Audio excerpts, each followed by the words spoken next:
അപ്പൊ നമ്മുടെ ഭാഗ്യചക്രം കറങ്ങി തുടങ്ങി. Time for mimicry competition. Let's welcome Rishad and Sandeep.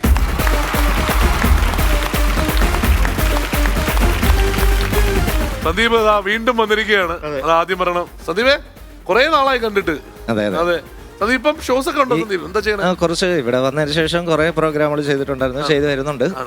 പിന്നെ സീസൺ വന്നു കഴിഞ്ഞാൽ ഈ സീസണിൽ ഇപ്പോഴാണ് വരാൻ പറഞ്ഞത്. അതാണ് ചോദിച്ചത്. വിനയ് അദ്ദേഹത്തിന് കണ്ണ് കാണാൻ സാധിക്കാത്ത വ്യക്തിയാണ്. പക്ഷെ അസാധ്യമായി എന്തിന് സ്പോട്ട് ഡബ് വരെ ചെയ്യും.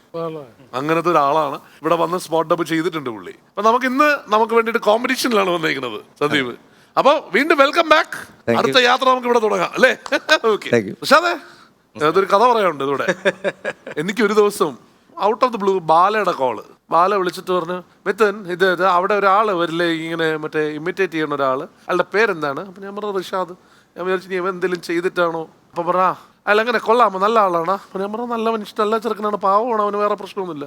അപ്പൊ ഉടൻ തന്നെ ഒറിജിനൽ ബാല പുറത്തുനിന്ന് മിഥുൻ ഇത് ഞാനാണ്, ഇത് നേരത്തെ സംസാരിച്ച റിഷാദാണെന്ന് പറഞ്ഞു. അത്ര ഗംഭീരമായിട്ട് അവനെ ഇവിടെ ഇമിറ്റേറ്റ് ചെയ്ത്.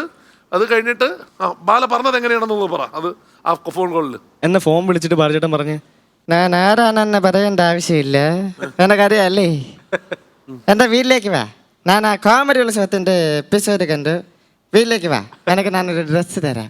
ആ ഡ്രസ്സാണിത്. വളർത്താനാണോ അതോ കൊല്ലാനാണോ? ഇവരെല്ലാരോടും യാത്ര പറഞ്ഞ് ബാലയുടെ വീട്ടിലോട്ട് പോയി. എന്നിട്ട് അവിടെ ചെന്നപ്പോ ബാലചേട്ടനെ കണ്ടു. ബാലചേട്ടൻ പറഞ്ഞു, മിഥുനെ ഒന്ന് വിളിക്ക. എന്റെ ബിജുചേട്ടനെ വിളിച്ചു, പ്രജുചേട്ടനെ വിളിക്കാന്ന് പറഞ്ഞു. സ്വിച്ച് ഓഫ് ആരാ ഫോണ്? എന്നാ ബിജുക്കുട്ടൻ നമ്പർ വിളിച്ചു. ബിജുക്കുട്ടൻ ചേട്ടൻ ബിസി. എല്ലാവരെ ടിനി ടോമിന്റെ നമ്പർ ഉണ്ടോ?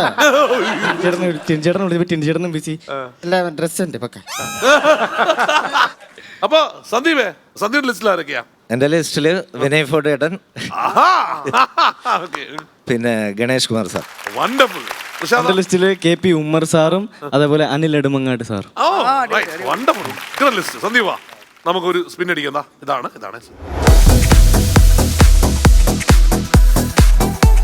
Let's open number 13. മമ്മൂക്ക. 13ന്റെ പറയിൽ മമ്മൂക്കയാണ് വന്നേക്കണേ. എന്റെ മേഴ്സിയായി, ഞാൻ കൊന്നിട്ടില്ല. അവൾ എന്ത് തെറ്റ് ചെയ്തിരുന്നാലും എനിക്ക് അവളെ കൊല്ലാൻ കഴിയുമായിരുന്നില്ല. എൻ്റെ ഭാര്യയായിരുന്നു മേഴ്സി, എൻ്റെ അമ്മയായിരുന്നു മേഴ്സി, എൻ്റെ പെങ്ങളായിരുന്നു മേഴ്സി. വിഷമിക്കാതിരിക്കും, ഇതിലും വലുത് ഏതാണ്ട് വരായിരുന്നു. ഒരു കുറവുമില്ല. സന്ദീപേ, എന്തോ ഈ ഡയലോഗ് പറഞ്ഞ് ചിരിക്കുന്ന ആദ്യ വ്യക്തി സന്ദീപ്. ഒരു സ്പിൻ അടിച്ചോ.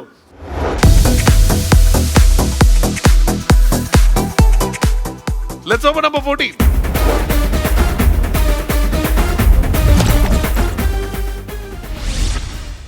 നെടുമുടി വേണു. അറിഞ്ഞില്ല ഉണ്ണി ഇത്ര കേമനായെന്ന് അറിഞ്ഞില്ല, ആരും ഒന്നും പറഞ്ഞതുമില്ല. हे प्रभु हे हरि राम कृष्ण जगन्नाथ प्रेमानंद ये क्या हुआ? റോള് വരെ റീലിൽ എടുത്തു തുടങ്ങി. സന്ദീപിന്റെ സ്പിൻ അടുത്ത ഒരെണ്ണം കൂടി.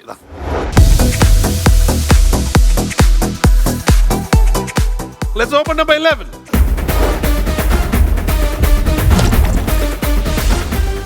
കൃഷ്ണൻകുട്ടി നായർ. നിന്നോട് ആര് പറഞ്ഞു ഇവിടെ വരാൻ? ഞാൻ പറഞ്ഞു. അതോ പ്ലാനിങ്ങിന്റെ കുഴപ്പശനെ നമ്മൾ ഏത് പരിപാടിക്ക് ഇറങ്ങുമ്പോഴും വ്യക്തമായ ഒരു പ്ലാനിങ് ഉണ്ട്. കുഴപ്പമില്ല, നമ്മളെ ചെറിയ പ്ലാനിങ് തെറ്റിപ്പോയി. അടുത്ത സ്പിൻ അടിച്ചോ.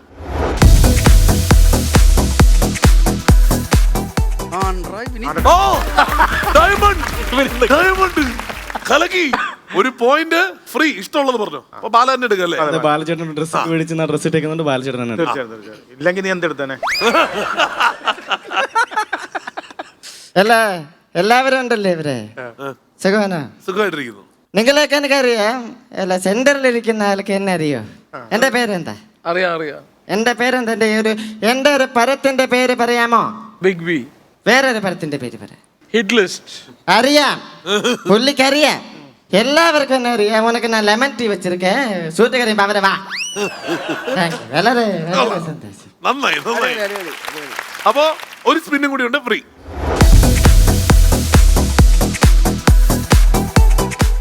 Let's open number 12. ആ ലാലു ലക്സ്. അറിയാൻ മേലാത്തോണ്ട് ചോദിക്കുക താൻ ആരുവാ? ഇത് കണ്ടോ സർ? നമുക്കൊക്കെ തോന്നുന്നത് അവന് തോന്നുന്നില്ല. പക്ഷെ എന്തോ